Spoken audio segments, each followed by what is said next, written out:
Tema kita malam ini adalah berbahagialah orang yang membuat tabung panahnya penuh. Mazmur 127 ayat 1 sampai ayat 5. Jikalau bukan Tuhan yang membangun rumah, sia-sialah jeripayah orang yang membangunnya. Jikalau bukan Tuhan yang mengawal kota, sia-sialah pengawal berjaga-jaga. Sia-sialah kamu bangun pagi-pagi dan baru beristirahat sesudah larut malam untuk mencari nafkah dengan jeripayah. Sebab kepada yang dicintainya Tuhan memberi pada waktu tidur. Sesungguhnya anak-anak adalah milik pusaka Tuhan, dan buah kandungan adalah upah. Seperti anak-anak panah di tangan pejuang, demikianlah anak-anak lelaki dari masa muda. Berbahagialah orang yang telah membuat penuh tabung panahnya dengan mereka.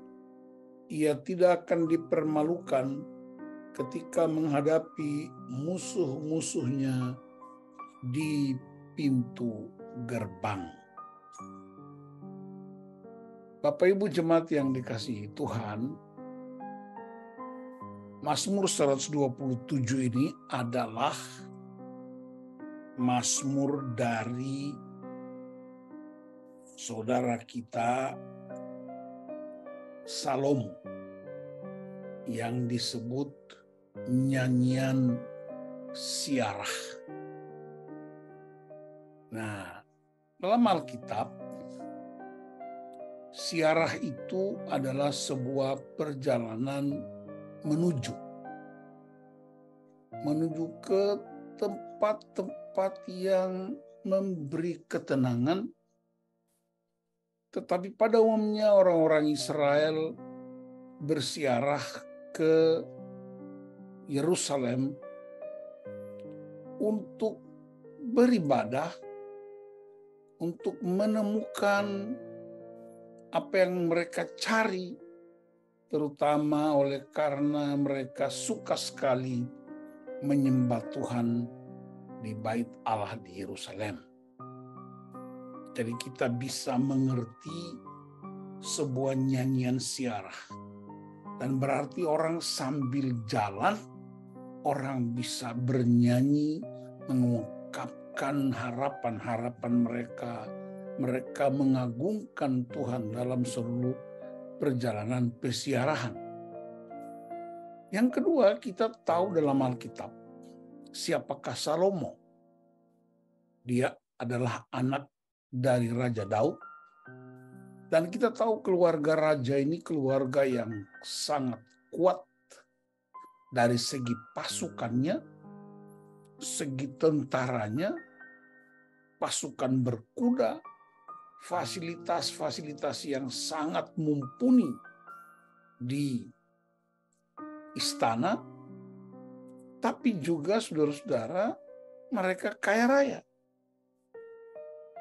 Tetapi kalau kita baca Mazmur Daud, itu selalu yang diucapkan adalah pengakuan terhadap Tuhan, penyebutan istilah-istilah heroik tentang Tuhan, penyebutan istilah-istilah Tuhan adalah tempat perlindungan, gunung batu, pertolonganku, semuanya. Ini menyadarkan kita, terutama menyadarkan saya, siapakah saya? Siapakah kita di hadapan Tuhan? Sementara keluarga raja ini, raja yang kaya raya, raja yang sangat kuat otoritasnya, raja yang disegani oleh kawan maupun lawan.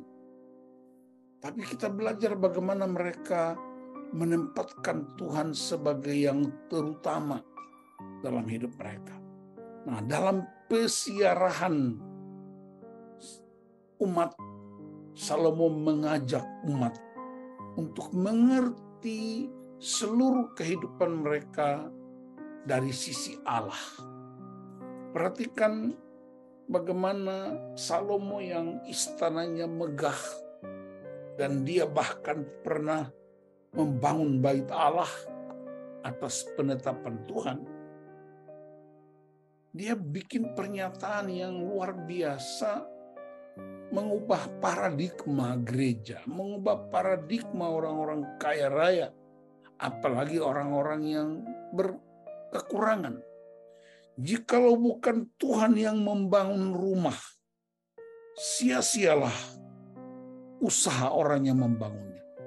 Dalam terjemahan baru, sia-sialah jeripayah orang yang membangunnya. Jikalau bukan Tuhan yang mengawal kota, sia-sialah pengawal berjaga-jaga. Nah, pengawal-pengawal kota itu ada sip-sipannya. Seperti kita sekarang ini, orang bergantian karena faktor-faktor kelelahan, faktor fisik, dan lain-lain. Jadi itu sangat wajar. Ya, jadi pasukan-pasukan yang terlatih, ibaratnya itu orang-orang kelas marinir dan kelas Kopassus yang benar-benar terlatih. Salomo tetap berkata, kalau bukan Tuhan, semuanya sia-sia.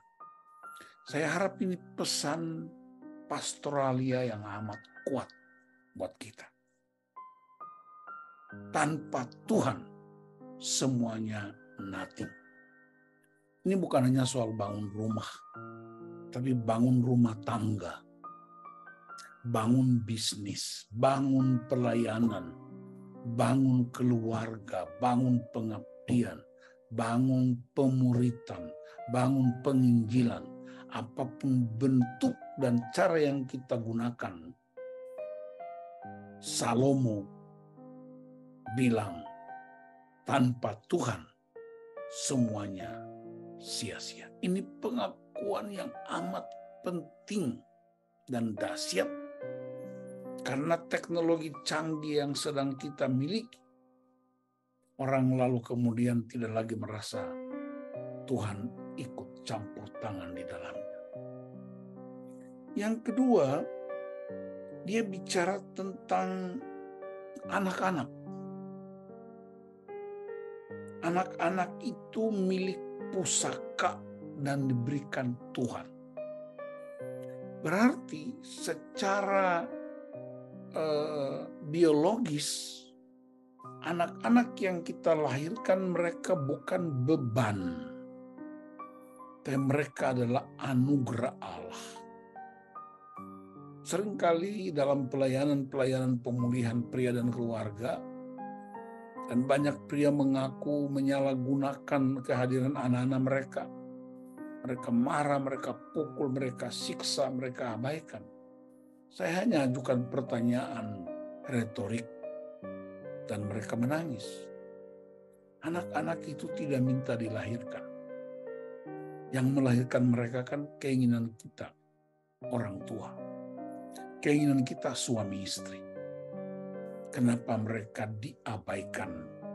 Kenapa mereka disiksa? Kenapa mereka dilecehkan? Mereka dianggap beban dalam keluarga. Ada satu keluarga yang kami kenal baik. Ya, anak-anaknya dikuliahkan dengan baik. Tapi pada waktu bapaknya sudah mau pensiun, anak lakinya minta beberapa hal yang harus dia bayar. Lalu bapaknya bilang, kamu ini jadi beban aja buat papa. Anak itu jawab karena dia udah mahasiswa. Dia bilang, Pak, ingat, aku tidak minta dilahirkan. Bapak yang lahirkan aku. Jadi bapak mesti tanggung jawab. Jangan bilang aku jadi beban. Tapi saudara tahu hasilnya. Anak itu kepahitan, bapaknya udah meninggal. Tapi anak itu belakangan kami tahu dia masuk dalam kelompok LGBT. Kami kenal baik sekali dengan keluarga ini. Saudara lihat penolakan-penolakan terhadap anak-anak. Tidak hanya hidup tidak benar, tapi mereka bisa menyangkal Tuhan. Firman Tuhan bilang mereka itu milik pusaka. Pusaka keluarga. Kenapa disebut milik pusaka? Karena generasi demi generasi silih berganti. Setiap zaman itu berubah. Dan ada orang berkata, ada orang di zamannya dan setiap zaman ada orangnya.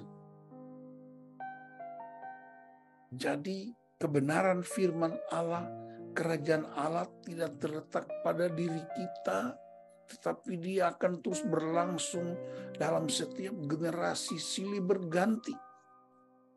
Jawaban demi jawaban itu akan memberi pertolongan bagi setiap generasi. Itu yang disebut milik pusaka Tuhan. Nah, dari sinilah muncul istilah ini. Berbahagialah orang yang membuat tabung panahnya penuh. Saudara-saudara, gaya hidup orang Israel salah satunya ialah perang. Karena orang pesiarahan, orang moving, bergerak menuju tempat yang ditetapkan. Dan setiap perjalanan selalu ada musuh, ada halangan, ada hambatan. Supaya bisa masuk ke tempat itu harus perang. Dan salah satu alat perang yang paling canggih ialah anak panah.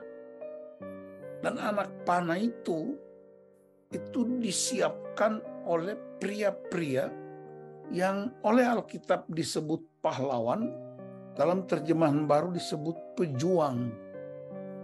Anak-anak itu disebut seperti anak panah di tangan pahlawan atau pejuang.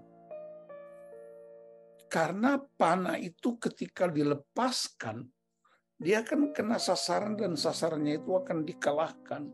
Bisa terhadap musuh, bisa terhadap binatang atau hewan buruan. Jadi dia fungsinya bisa mematikan musuh, bisa juga mematikan hewan-hewan yang diburu untuk kepentingan konsumsi. Jadi tugas pahlawan, tugas pejuang ialah memperlengkapi diri dengan anak panah yang ditaruh di tabung. Lihat di belakang, latar belakang saya, sebelah kanan saya itu ada pemanah atau pahlawan yang gagah perkasa, tapi di sebelah kirinya itu tabung-tabung yang diisi dengan anak panah. Ya. Untuk kepentingan apa? Kepentingan perang, kepentingan ekonomi. Tapi juga semacam garansi menghadapi musuh. Musuh bisa mundur kalau melihat tabung panahnya itu penuh.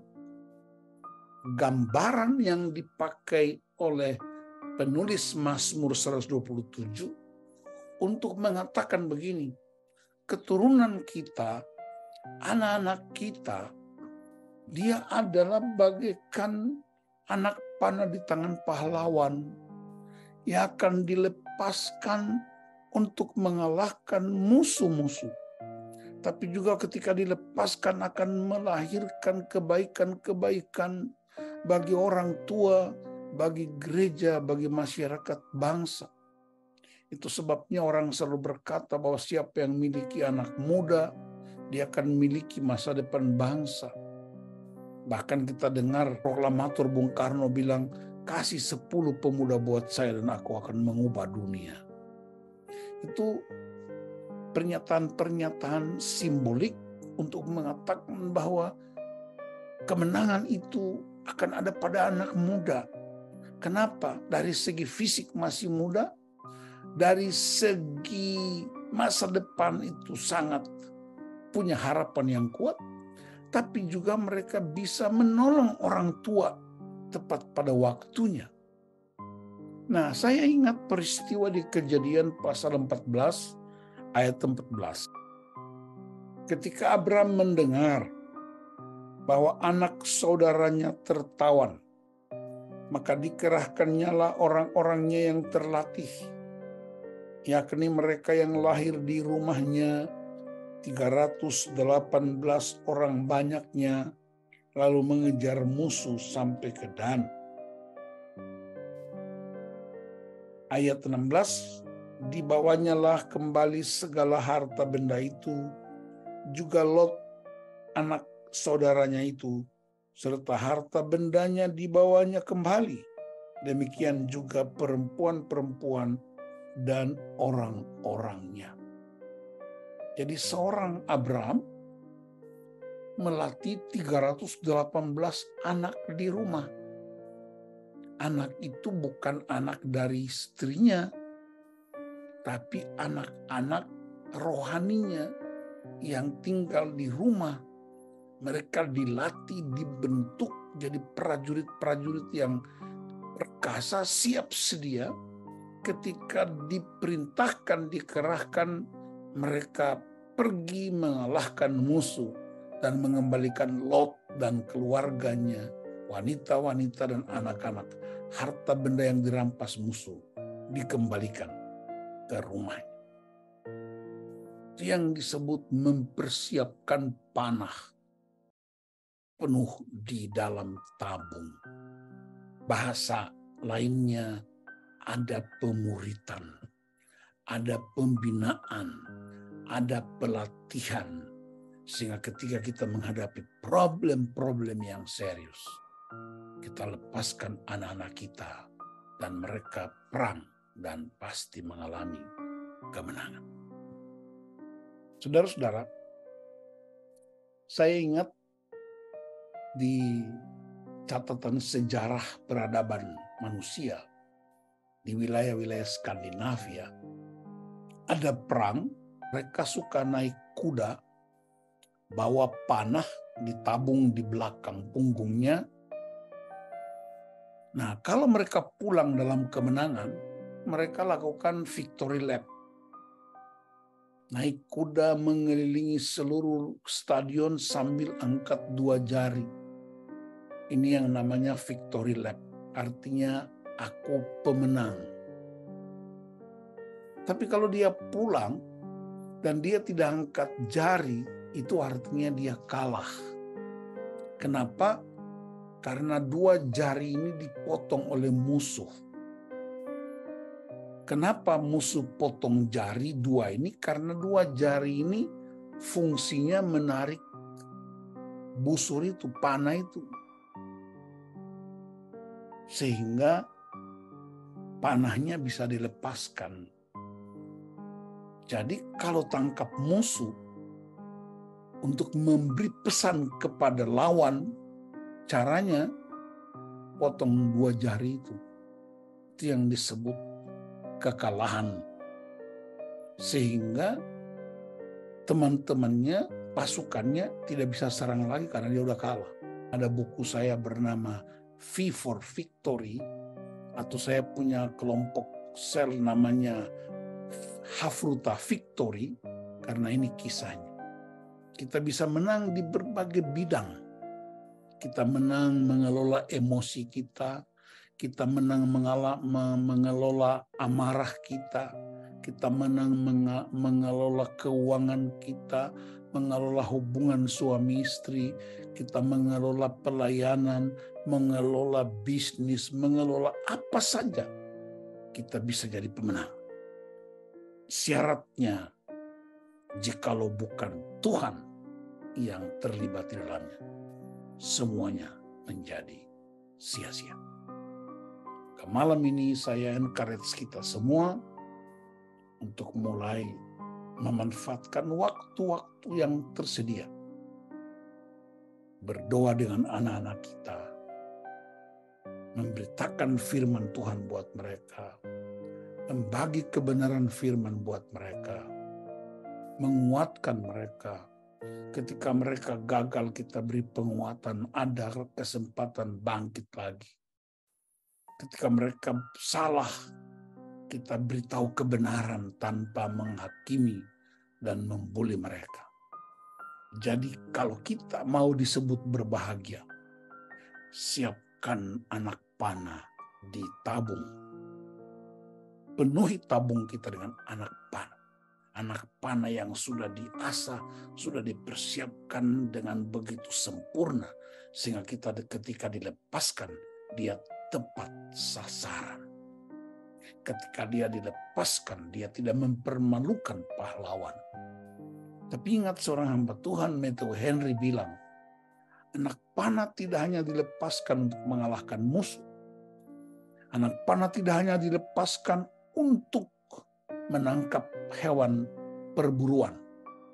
Tapi anak panah juga bisa melukai pahlawan. Anak panah bisa melukai orang tuanya kalau dia tidak tepat sasaran. Maka banyak orang tua ketika memasuki hari-hari tua, mereka menyesal, mereka berduka, mereka sedih, mereka merasa terabaikan, terisolir karena anak-anak yang mereka lahirkan dan didik sampai sudah bekerja dan berkeluarga, seringkali orang tuanya diabaikan. Sehingga dia disebut anak panah, bisa mengalahkan musuh, tapi juga bisa melukai kita kalau tidak dipersiapkan dengan benar. Kita masih ingat peristiwa beberapa tahun lalu, ada suami istri yang masih muda, ya punya anak, kalau tidak salah baru satu anak kecil. Mereka bawa ibunya di kursi roda dan diturunkan di pinggir tol Kebun Jeruk. Ibunya sudah nggak bisa bicara karena sudah tua dan pikun. Lalu mereka turunkan dia di pinggir pintu gerbang tol Kebun Jeruk tengah-tengah malam. Petugas menemukannya. Nah, itu anak panah yang melukai. Kenapa? Karena mereka tidak dididik, dipersiapkan di dalam jalan-jalan Tuhan. Mereka tidak dilatih dan dipertajam dengan firman dan kuasa doa. Ingat ayat 1, jikalau bukan Tuhan, jikalau bukan Tuhan, sia-sialah. Salomo yang kaya raya, Salomo yang paling kuat dengan pasukannya, Salomo yang punya otoritas luar biasa, yang punya hikmat yang tidak ada bandingannya. Dia bilang, jikalau bukan Tuhan, semuanya sia-sia.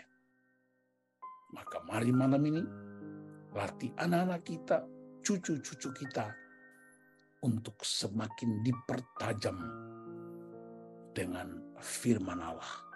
Dipertajam dengan komunitas yang sehat dan kuat. Dipertajam dengan prinsip-prinsip kerajaan Allah.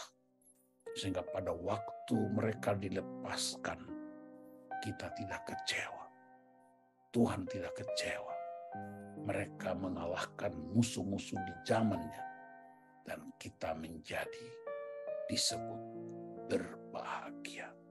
Sekali lagi, jikalau bukan Tuhan, kita nggak bisa disebut orang berbahagia.